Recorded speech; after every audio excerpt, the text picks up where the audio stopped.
সন্তলীৰ এটা পথৰ দুৰৱস্থাত অতিষ্ঠ ৰাইজ। বোকাময় পথেৰে অহা যোৱা কৰোঁতে জবৰ যন্ত্ৰণাত ভুগিছে ৰাইজে। বোকাময় পথেৰে দৈনিক অহা যোৱা কৰে স্কুল কলেজৰ ছাত্ৰ ছাত্ৰী। গুৰুত্ব নাই জনপ্ৰতিনিধিৰ। সন্তলী অঞ্চলৰ বাট পথৰ বিধ্বস্ত ৰূপে জ্বলা কলা খুৱাইছে সৰ্বসাধাৰণ জনতাক। দক্ষিণ কামৰূপৰ সন্তলী চেঙা সমষ্টিৰ মহচৰা সংযোগী সদাব্যস্ত পকীপথৰ পৰা লগা দৃশ্য। চমৰীয়া সমষ্টিৰ অন্তৰ্গত গুৰুত্বপূৰ্ণ পথছোৱাত ঠায়ে ঠায়ে হৈ পৰিছে পুখুৰী সদৃশ গাঁত। ফলত দুয়োটা সমষ্টিৰ ৰাইজৰ যাতায়াতৰ ক্ষেত্ৰত নৰক যন্ত্ৰণা ভোগ কৰিবলগীয়া হৈছে।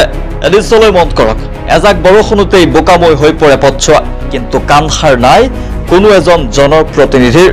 জৰাজীৰ্ণ বাট পথৰ বাবে যাতায়াতৰ ক্ষেত্ৰত জমৰ যাতনা ভুগিছে স্কুল কলেজীয়া ছাত্ৰ ছাত্ৰী আৰু ৰাইজে। পথছোৱাৰে দৈনিক হাজাৰ হাজাৰ জনসাধাৰণে মৰণক শৰণ দি গুৱাহাটী তথা আন ঠাইলৈ যাতায়াত কৰিবলগীয়া হৈছে। জৰাজীৰ্ণ পথেৰে চাৰিচকীয়া দুচকীয়া বাহন কিমান কষ্ট কৰি যাতায়াত কৰিবলগীয়া হৈছে চাওক।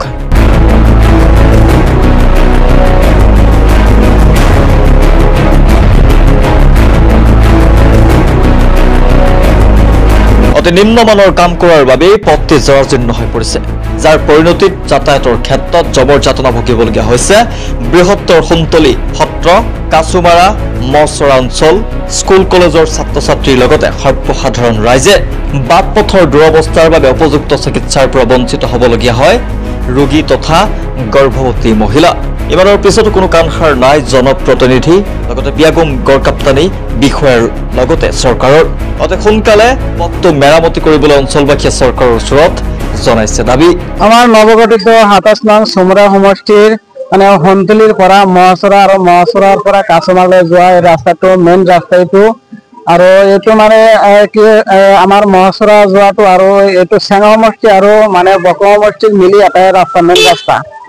এইটো ৰাস্তাৰ মহচৰা আৰু কাছমাৰাৰ পৰা সন্তলী বজাৰলৈ বহুত স্কুলৰ ছাত্ৰ ছাত্ৰী যায়, কিন্তু ইয়াৰে যাব নোৱাৰে। পিলবিলি এটা যাব নোৱাৰে, ই ৰিক্সা সকলে যাব নোৱাৰে, বাইক এটা লৈ যাব নোৱাৰে আৰু খোজকাঢ়ি যোৱাটো টান হৈছে। এতিয়া আমাৰ এই ৰাস্তাৰ কৰ্তৃপক্ষ আৰু বিষয়ববীয়া আৰু আমাৰ অসমৰ ডক্টৰ হিমন্ত বিশ্ব শৰ্মাক অনুৰোধ জনাও যে সোনকালে এই ৰাস্তাটো মেৰামতি কৰি দি আমাৰ ৰাইজৰ সুবিধা কৰি দিয়ে যেন। আৰু আমাৰ যিবিলাক ঠিকাদাৰৰ কাম কৰিছে ৩ বছৰ হোৱাই নাই, এই ৰাস্তাটো শেষ হৈ গৈছে। এনেকুৱা ঠিকাদাৰৰ ওপৰত নিন্দনীয় এটা ক'বলগীয়া আছে। আৰু সেইকাৰণে আমাৰ অসমৰ মুখ্যমন্ত্ৰী হিমন্ত বিশ্ব শৰ্মাই অনুৰোধ জনাও যে এনেকুৱা ঠিকাদাৰক কাম নিদি ভাল ঠিকাদাৰক কাম দি পেলাই এই ৰাস্তাটো সোনকালে মেৰামতি কৰিব লাগে। আজি দেখিবলৈ পোৱা গৈছে আপোনাৰ এই কাছমাৰীটো চাইডৰ ৰাস্তা পকী, আৰু ইফালে চমৰা সমষ্টি কিন্তু ৰাস্তা বেয়া।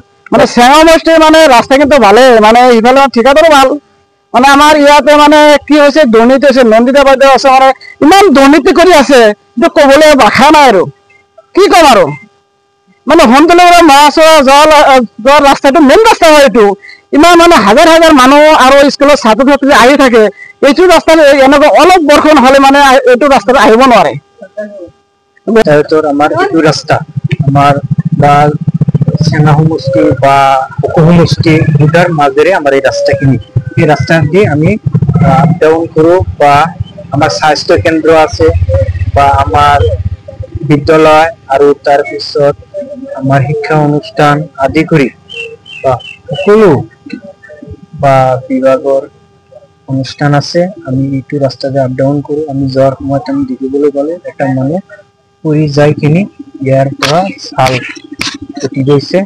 আমি অসমৰ মুখ্যমন্ত্ৰী ডাঙৰীয়াক আহ্বান জনাও যে আমাৰ এই সন্তলী এই ৰাস্তাখিনি আমাৰ সোনকালে মেৰামতি কৰি দিয়ে। এইটো আন্দাভাঙৰ পৰা সন্তলীলৈকে গৈছে। অলপ বৰষুণ হ'লে ইমান পানী বাজি থাকে ৰাস্তাত, বহুত অসুবিধা হৈছে। আমাৰ ই ৰিক্সা যাব নোৱাৰে, ই ৰিক্সা স্কুলৰ ছাত্ৰ ছাত্ৰীবিলাক যাব নোৱাৰে, বহুত অসুবিধা হৈছে। এইটো ৰাস্তাটো তদন্ত কৰি সোনকালে আমাৰ ঠিক কৰি দিব লাগে। এইটো আমাৰ চৰকাৰৰ ওচৰত আমাৰ ৰাইজৰ দাবী একেবাৰে।